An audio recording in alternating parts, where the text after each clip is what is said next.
આજે 14મી માર્ચ 2026 વિધાનસભા સત્રનો દિવસ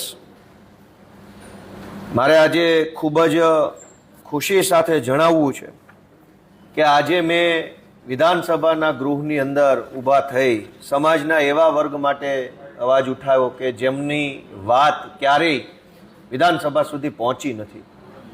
સમાજમાં એક એવો વર્ગ જીવન જીવે છે કે જેનું કોઈ સરનામું જ નથી. આ ભારત દેશ કે ગુજરાત રાજ્યની કોઈ પણ જગ્યાએ 1 ફૂટ જમીનના પણ જેવો માલિક નથી એવા વિચરતી અને વિમુક્ત જાતિના લોકો એટલે કે દેવી પૂજક સમાજ, વણજારા સમાજ, મદારી, રાવળ, નાથ, ચીકલીગર, આ એવા સમાજ છે ગુજરાતમાં રહેતા કે જેનું કોઈ સરનામું જ નથી અને સરકાર પોતે માને છે કે આ લોકો વિચરતી અને વિમુક્ત જાતિ છે કે જેઓ ભટકતું જીવન જીવે છે.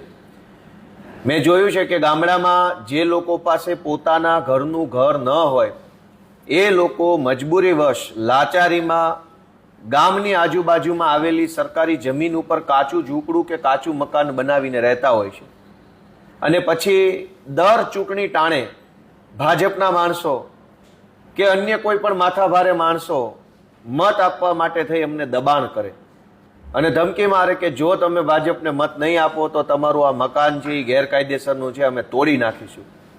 આજે વિસાવદર વિધાનસભાના ખેડૂતોના આશીર્વાદથી જ્યારે હું વિધાનસભામાં બોલી શકું છું ત્યારે ગુજરાતભરના દેવી પૂજક સમાજ, વણજારા સમાજ, છારા સમાજ કે અન્ય પણ રાવળ યોગી સમાજ, જે કંઈ પણ વિચરતી વિમુક્ત જાતિમાં જેમનો સમાવેશ છે એ બધા જ લોકોને સૌથી પહેલા સરકાર સ્થાયી સરનામું આપે, રહેવાનું કંઈક એમને સગવડ કરી આપે, ઘરનો ઘર આપે, પ્લોટ આપે, જમીન આપે, જે સરકારને યોગ્ય લાગે તે, પણ એમને એક સ્થાયી સરનામું આપવામાં આવે એવી રજૂઆત મેં આજે કરી છે.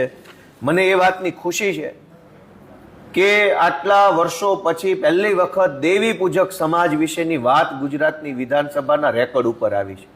નહીતર મત જોતા હોય તો કદાચ જાય દેવી પૂજકના આંગણે, પણ ક્યારેય દેવી પૂજકોની વાત અહીંયા વિધાનસભા સુધી કોઈ કરતું નથી.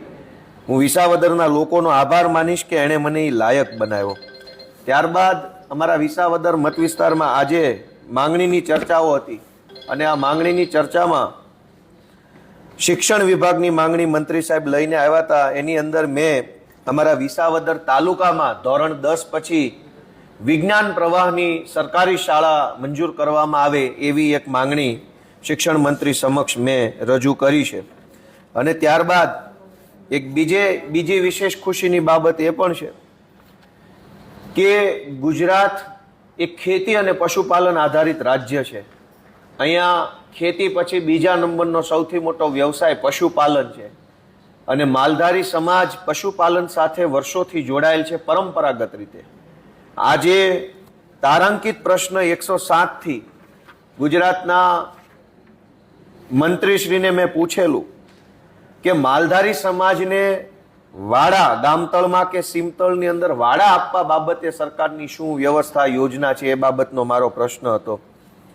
એક બાજુ ગાયના નામે ભાજપના લોકો મત માંગે છે અને બીજી બાજુ ગાયોનું પાલન કરતા ગોપાલક એટલે કે માલધારી સમાજ ઉપર દમન કરવામાં આવે છે. માલધારી સમાજ શહેરોમાં જે પશુપાલન કરે છે એમને પશુઓ બાંધવા માટે, પશુઓને રાખવા માટે, પશુઓનો ઉછેર કરવા માટે જગ્યા તો આપતા નથી. તો શહેરોમાં રહીને પશુપાલન કરવું કેમ? ઉલટાનું હવે તો એવો નિયમ લઈ આવ્યા છે કે શહેરોની અંદર પશુ રાખી જ નહીં શકાય. પહેલા એવું લાયા હતા ભાજપવાળા કે લાયસન્સ લેવું પડશે. પછી એવું નક્કી કર્યું કે શહેરોમાં હવે કોઈ નો કેટલ ઝોન થઈ ગયો. એનો અર્થ એવો થઈ ગયો કે ગાયના નામે મત મળે અને સરકાર બને તો ભાજપને મજા આવે છે, પણ ગોપાલક ગાય રાખે, ગાયનું દૂધ ઉત્પાદન કરી અને પોતે આર્થિક રીતે સક્ષમ બને તો ભાજપને પોસાતું નથી. માલધારીઓને ગામતળ કે સીમતળમાં વાડા ફાળવવા બાબતે રાજકોટ અને જુનાગઢ જિલ્લાના માલધારીઓ વિશે મેં પ્રશ્ન પૂછ્યો હતો. અફસોસ સાથે કહેવું પડે કે સરકારે મને શૂન્ય જવાબ આપ્યો છે કે રાજકોટ અને જુનાગઢ જિલ્લામાં કોઈ પણ માલધારીને વાડો આપવામાં આવ્યો નથી. ઉદ્યોગપતિઓને આપવા માટે કરોડો એકર જમીન પાણીના ભાવે આપી દે છે. ₹1 મીટરના ભાવે હજારો એકર જમીન ભાજપના મળતિયાઓને આપે છે. પણ જે વ્યક્તિ અમારા વિસાવદરની અંદર જ ગઢવી માલધારી રહે છે, એ વર્ષો પહેલા સાસણના જંગલમાં રહી અને પશુપાલન કરી પોતાનું પરિવારનું ગુજરાન ચલાવતા, પછી એમને વન વિભાગ દ્વારા પરેશાન કરીને એમને જંગલની બહાર કાઢવામાં આવ્યા. અત્યારે એ લોકો પશુપાલન કરે છે, પણ એમની પાસે જે કંઈ 50-100 ગાયો ભેંસો હોય એ બાંધવા માટે કોઈ જગ્યા જ નથી. મજબૂરીવશ સરકારી જગ્યા ઉપર ગાયો ભેંસોનું પાલન પોષણ કરે છે. પણ દર ચૂંટણીએ એમને હેરાન કરવામાં આવે કે જો તમે અમને ભાજપને મત નહીં આપો તો તમારે આ જગ્યા ખાલી કરાવી દઈશું. એટલે મેં આજે અમારા વિસાવદર મત વિસ્તાર અને આખા ગુજરાતના માલધારી ભાઈઓ માટે થઈ એમને વાડા ફાળવવામાં આવે એ બાબતની સરકારમાં રજૂઆત કરેલ છે.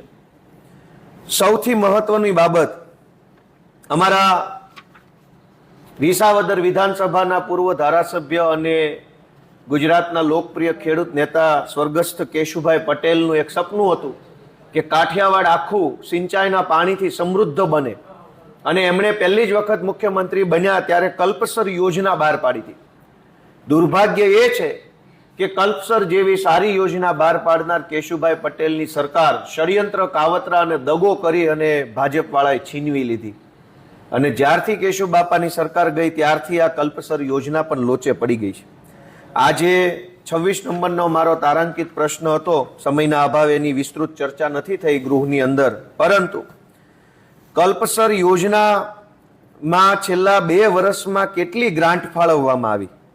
તો સરકારે મને જવાબ આપ્યો છે 400 લાખ રૂપિયાની ગ્રાન્ટ ફાળવી. જે કલ્પસર યોજના બની જ નથી, હજુ તો કંઈ એમાં એની ઈંટે લાગી નથી, એક તગારું રેતી પણ ગઈ નથી. 400 લાખ રૂપિયાનો ખર્ચો કલ્પસર યોજના પાછળ માત્ર છેલ્લા 2 વર્ષમાં કર્યો, એવું મને લખીને આપ્યું છે. ને હજુ આ યોજનાનો ડીપીઆર બની રહ્યો છે. ડીપીઆર એટલે ડિટેલ પ્રોજેક્ટ રિપોર્ટ, કે આ કલ્પસર યોજના બનાવવી તો કેવી રીતે, કેમ, ક્યાં, કેમ બનાવવી, એનો હજુ સર્વે ચાલે છે. 25 વર્ષથી હજુ સર્વે ચાલે છે, ને એક બાજુ સર્વે કર્યા પછી તે કરોડો રૂપિયાનો ખર્ચો થાય છે. એટલે કુલ મળીને એવું લાગે છે કે બોલવામાં શુરા અને કામ કરવામાં શૂન્ય એવી આ ભાજપની સરકાર રોજે રોજ વિધાનસભાના માધ્યમથી પોતાની નિષ્ફળતાઓના આંકડાઓ આ તારાંકિત પ્રશ્નના માધ્યમથી અમારા સુધી પહોંચી રહ્યા છે. ભાજપના માણસોને એક વિનંતી કરીએ છીએ કે થોડોક સમય બચ્યો છે, થાય એટલું કામ કરી લો, નહીંતર જનતા જાગૃત થઈ ચૂકી છે.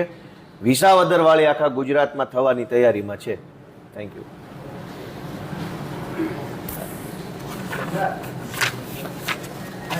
રેડી?